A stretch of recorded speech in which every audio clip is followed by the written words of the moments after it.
Молодежь – это поколение людей, проходящих стадию взросления, то есть становление личности. С точки зрения психологии, молодость – это период обретения своего «я», утверждение человека как индивидуальной, неповторимой личности, процесс поиска своего особого пути достижения успеха и счастья.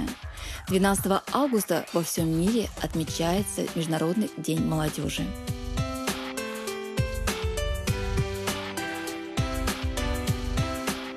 Этот праздник для всех старшеклассников, студентов, молодых ученых и преподавателей, то есть для тех, кто буквально через 5-10 лет будет определять лицо России.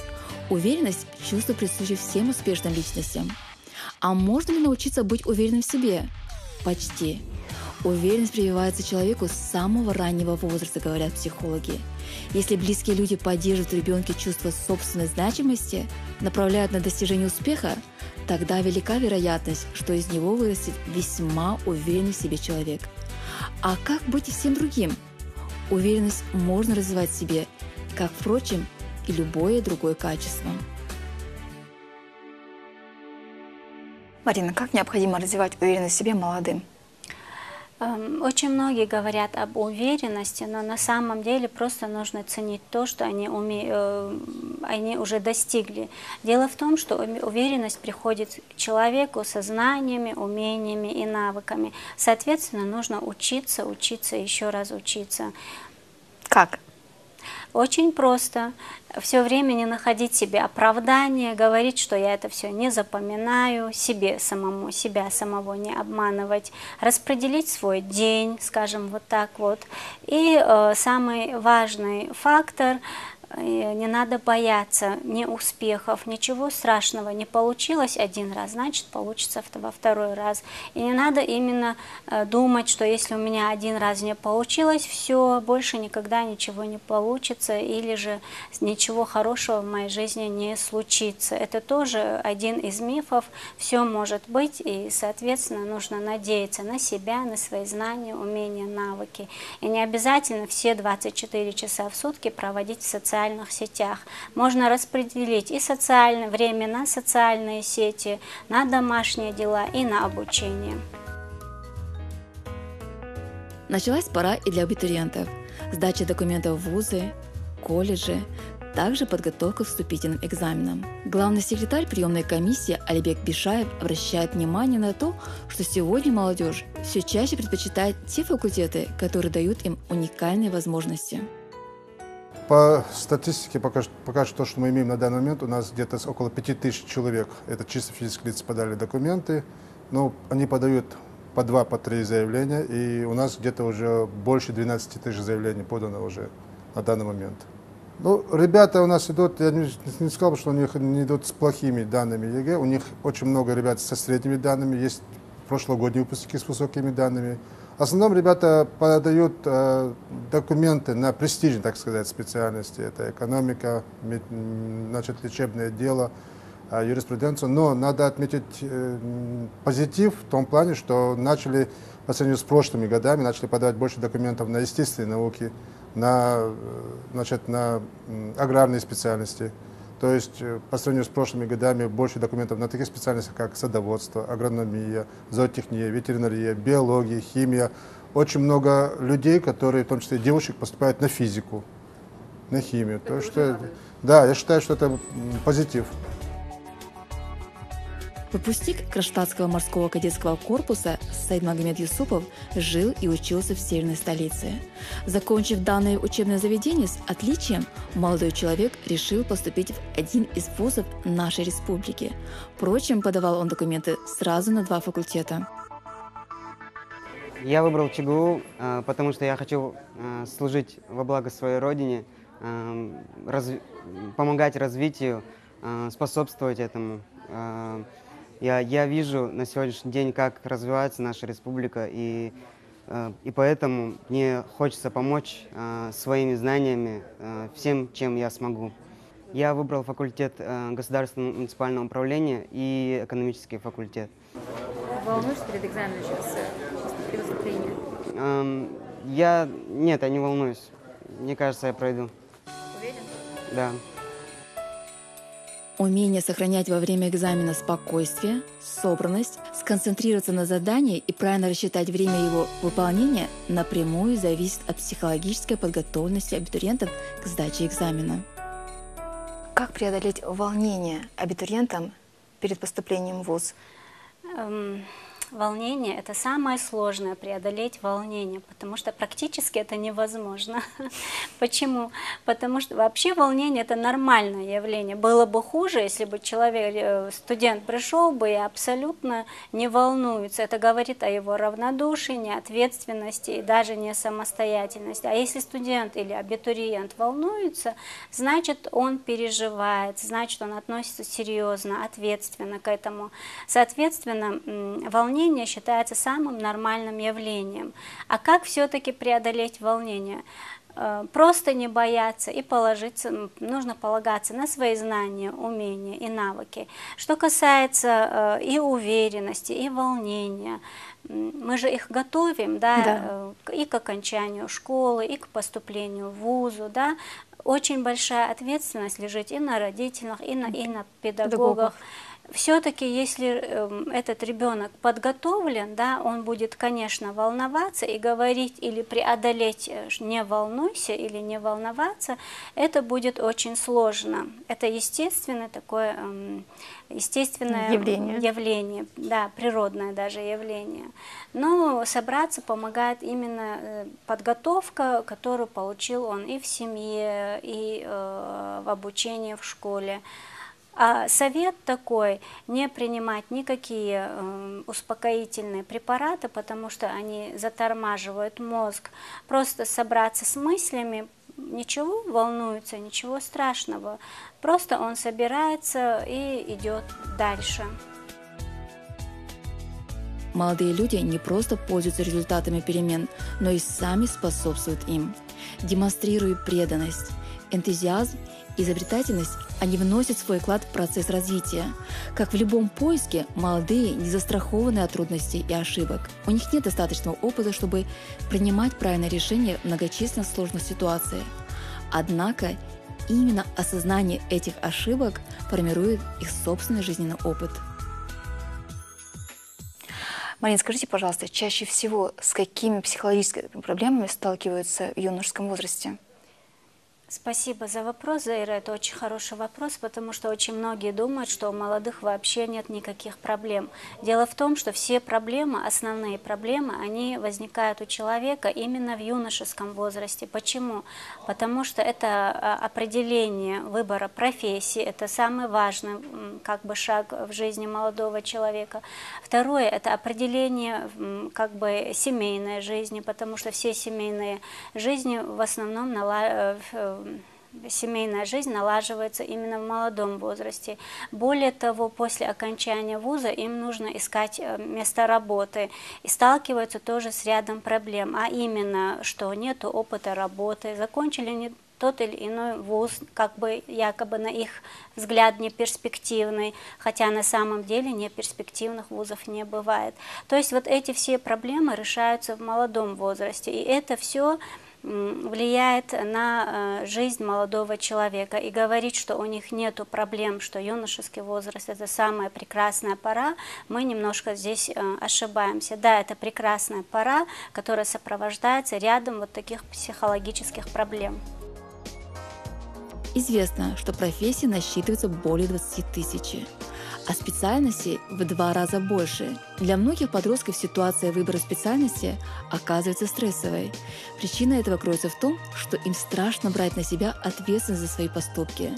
Зачастую родители выбирают для своих детей будущую профессию. Они прилагают максимальные усилия, чтобы облегчить своим детям поступление в выбранный вуз. Довериться родительскому опыту или все-таки идти своей дорогой? Психологи считают, что ответственность за свою судьбу у юношей и девушек вырабатывается как раз в возрасте 17-18 лет.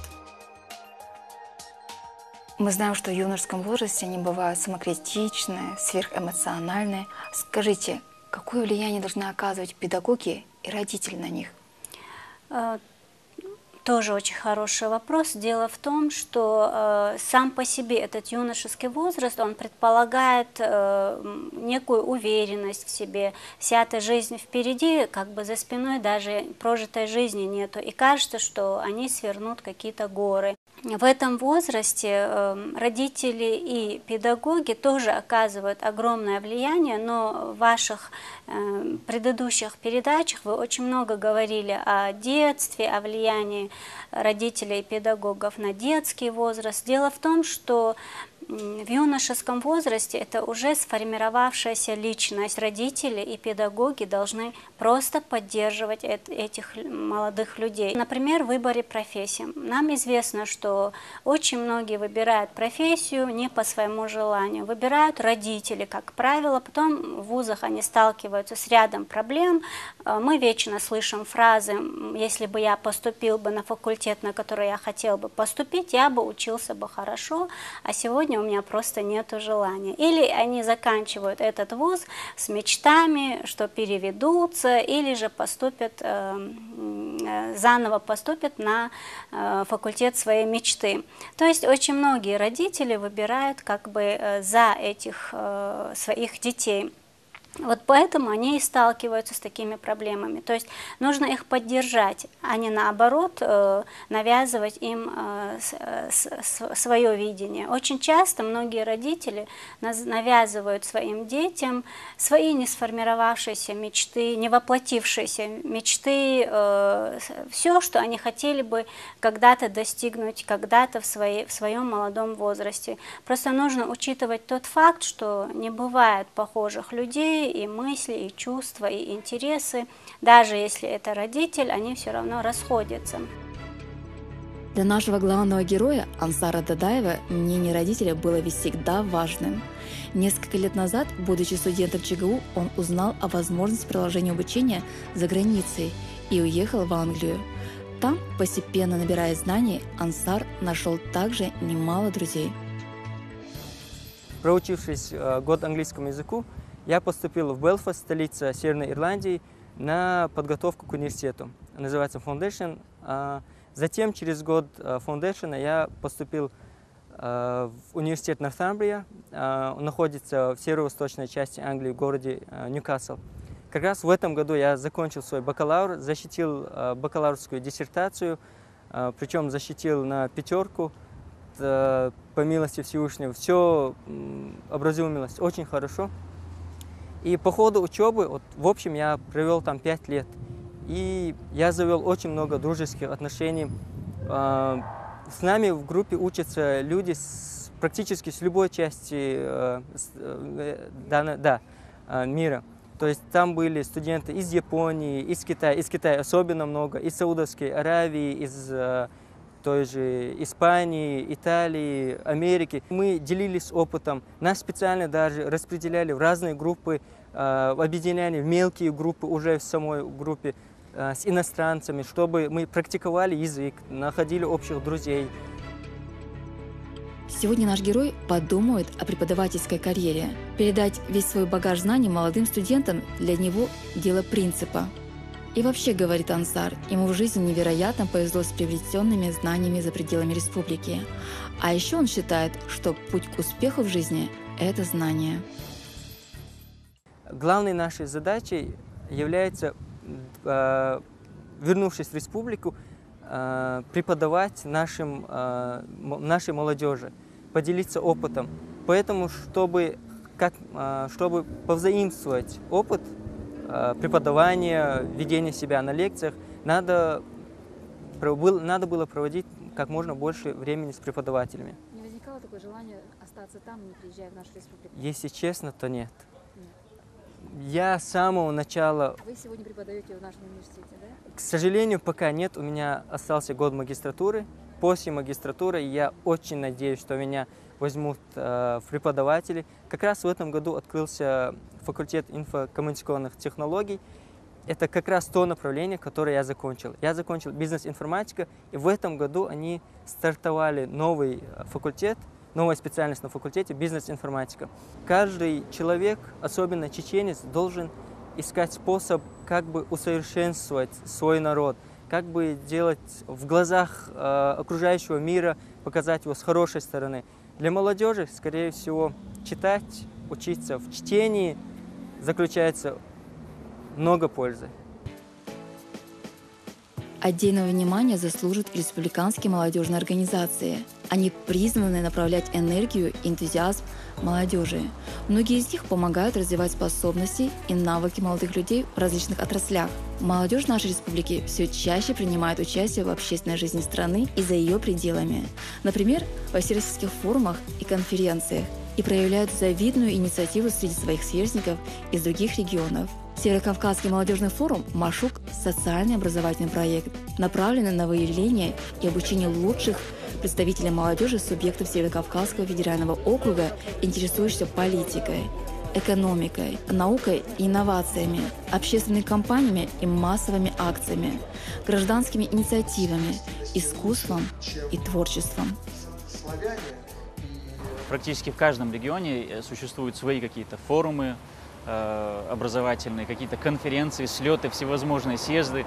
Вот. И наша молодежь, конечно, с огромной охотой и энтузиазмом к этому относятся и участвуют, сами изъявляют желание. Соответственно, наша уже задача оказать им в этом необходимую помощь. Вот. Много достаточно слетов, съездов интересных в Селиас, Каспий, Азов. Основное, конечно, это Селигер и Машук, как я уже упоминал ранее. Вот. Мы на подготовительной стадии готовим делегации от региона, нашу молодежь. То есть, в первую очередь, мы должны понимать, что, конечно, для молодежи это определенная интерактивная площадка для обмена опытом, то есть для налаживания каких-то контактов, личных отношений.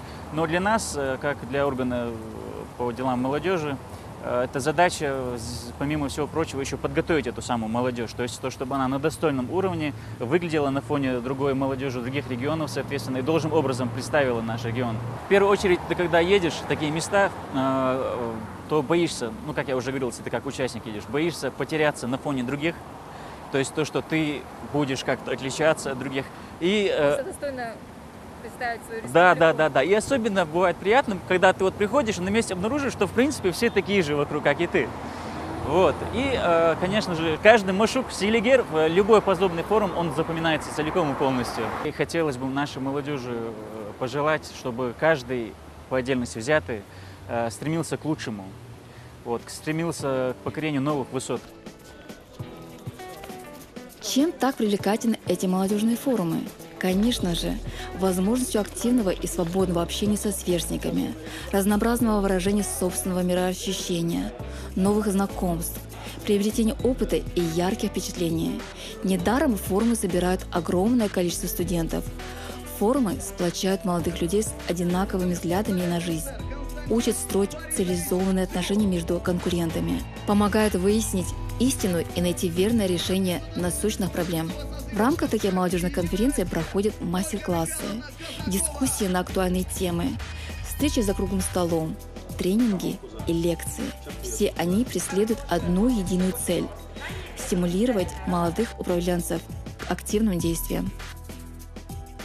А вот если, например, проблема у молодых людей с общением. Проблемы с общением у многих людей, не только у молодых людей, это можно встретить на любом возрастном Могут этапе. родители помочь в этом своим детям? Да, вообще родитель вкладывает в ребенка все в детском возрасте. Будут у вас отдельные рекомендации именно, вот как работать над этим, когда проблемы с общением? Мы знаем, что именно молодые должны больше общаться, больше узнавать друг друга. Вот я сейчас именно к молодым людям и обращаюсь, потому что уже сформировавшаяся личность, да, интересы, да, родители и педагоги, безусловно, помогают в этом. Говоря о педагогах, мы сейчас говорим о 16-17 годах жизни ребенка. Почему? Потому что это школьный возраст, а потом этап студенческого возраста. Да. Поэтому вот немножко мы можем разделить ранний юношеский возраст. В студенческой сфере это самое нормальное явление. Мы куда-то едем, они к нам приезжают. Но почему это все-таки важно? Мы просто познаем другую культуру, других людей. и образование, навыки, умения других студентов. У нас есть возможность сравнить. По крайней мере, мы можем подружиться с другими национальностями и самое хорошее вобрать в себя. Вот. И что касается, еще есть соревнования, мы еще с ними соревнуемся. Каждый раз, когда мы побеждаем, это тоже нам дает чувство уверенности, самооценка у нас завышается. На самом деле у нас самая обучаемая молодежь и достаточно воспитанная. Форумы, семинары, дискуссии, конференции многим молодым людям дают путевку в жизнь. То есть помогают сделать карьеру, засветиться в деловом мире. И самое главное, проведение студенческих молодежных конференций и форумов позволяет активизировать молодых людей, подтолкнуть их к действию, реализации собственных и коллективных планов. Молодежь – это будущее страны, хранитель ее богатств и традиций. Вообще молодежь должна быть немного амбициозной, а для того, чтобы добиться успеха, необходимо постоянно овладевать новыми знаниями, работать над собой. И только так можно стать успешным человеком.